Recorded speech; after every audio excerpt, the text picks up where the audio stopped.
Hi guys, welcome back to my channel. So the first thing I'm going to start off with is obviously washing my hands. I'm going to be using a Baby Bullet, the Baby Bullet silicone freezer tray to freeze the food.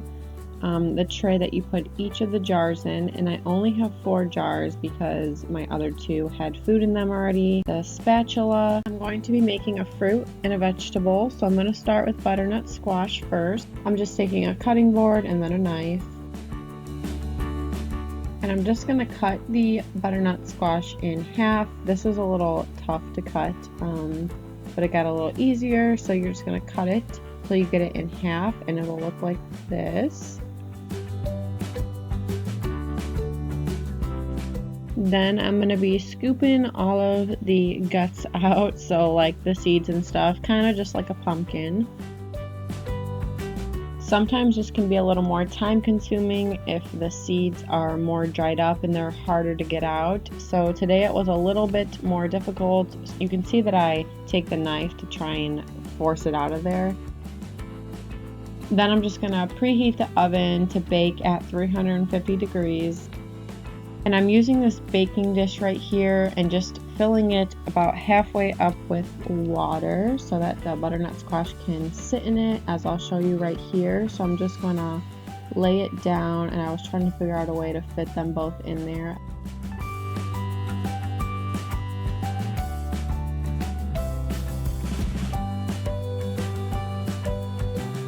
The oven is ready, so I'm just going to put it in and let it bake till it gets soft, which is usually around 45 minutes or so.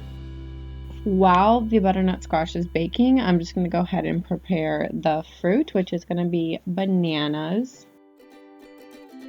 So right here, I'm just peeling and taking off the gross ends, those hard parts, and then getting any like black parts off that are just gross and I don't want them in there.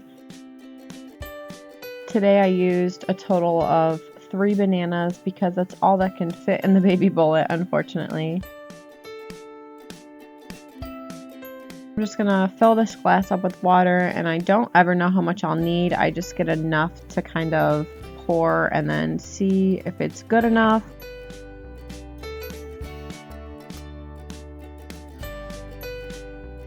So right now I'm just taking it off and checking the consistency, which I wasn't really happy with yet. I'm just going to go ahead and blend it for a little bit longer, just like a minute or so more, and then I'm going to check it again. And this time around I was a little more happy with the consistency, and it was nice and smooth, as you can see. Now I'm just taking the little Baby Bullet jars and I'm just going to line them up so it's easier for me to pour the food into them.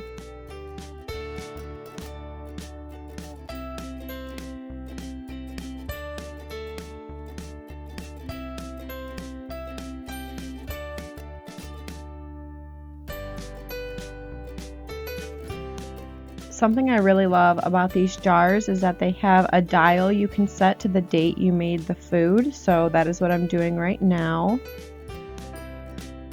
Then I'm just taking the rest of the bananas and pouring it into this container because this will go into the fridge because she will eat it within the next 2 to 3 days. And then I just like to write down what day I made it. The year wasn't really necessary because it's going to get eaten in the next 3 days, but I don't know, I just like knowing what day I made this food just in case I forget. These ones right here are going to go into this tray so I can take them down into the basement to go right into the freezer.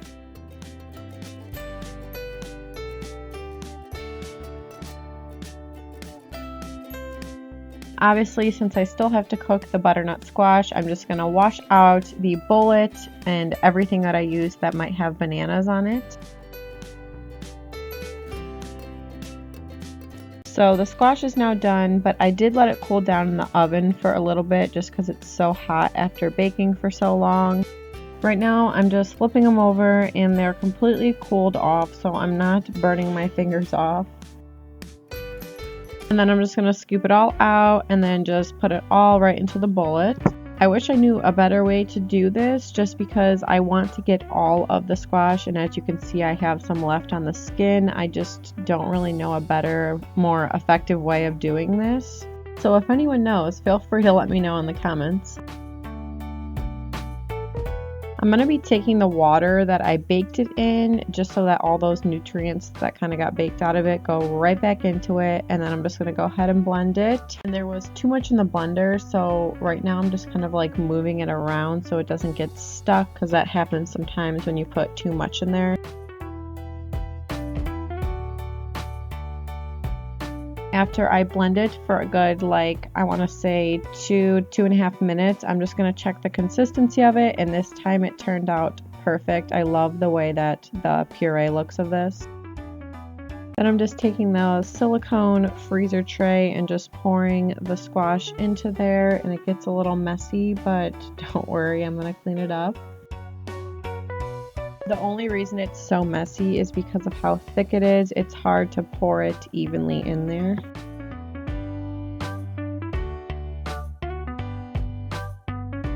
And then I'm going to put the lid on, which I make sure that the lid is on all the way, because if not, you'll get freezer burn, which nobody wants. And then just like I did with the bananas, how it didn't have anything, I'm just going to write it down. So I'm writing the date and then sticking it on there. Also, just like what I did with the bananas, I'm putting the extra butternut squash I have in this tub just to go straight into the freezer, because she'll eat all of this within like 2 days as well.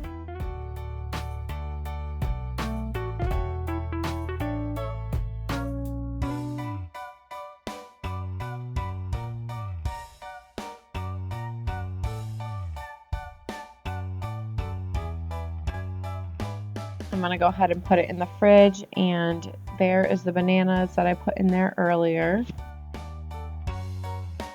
And then for the silicone tray, I'm just going to put it in the freezer right next to the bananas right there in the jars, and then there's the squash. And I'm just going to go ahead and wash everything out, because it's best to just do it right away. So yeah, that's it for the video. I hope whoever's watching this found this helpful and useful. If you did enjoy this, please give this video a thumbs up. Also, please subscribe if you'd like. Thank you guys so much for watching, and I'll see you in my next video. Bye.